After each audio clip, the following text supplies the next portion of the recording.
qui me surprend depuis le début, c'est que lorsque je faisais ce travail, ce que je craignais, c'était les Proustiens. Vous savez, les vieillards barbifiants dont parle Proust. Et peur de leur jugement, évidemment.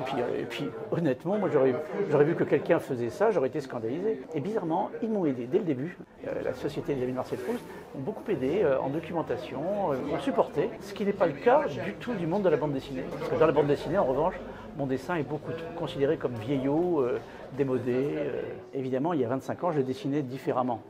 D'abord, c'était ma première bande dessinée. Du reste, je pense que ce sera la seule bande dessinée que je ferai de ma vie. Et quand j'ai commencé, Combray, quand je regarde ces dessins, je me dis, il y a quand même un beau chemin de parcouru parce que je ne dessinerai plus comme ça et parfois j'ai honte de certains dessins.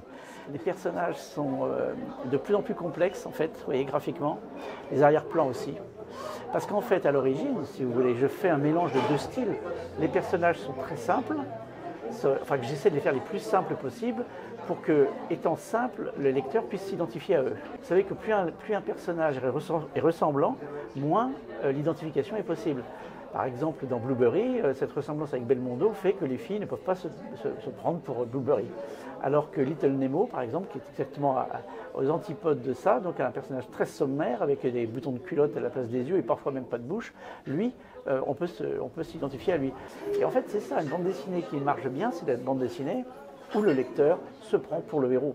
Et donc, je fais des personnages simples, mais les arrière-plans ne peuvent pas être simples.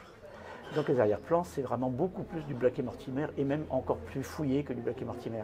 Alors cette exposition est temporaire, bien sûr. Elle est hébergée dans l'hôtel Swann, dans les vitrines qui d'habitude contiennent des merveilles qui ont tout rapport avec Marcel Proust, qui sont des originaux, des tirages très très rares.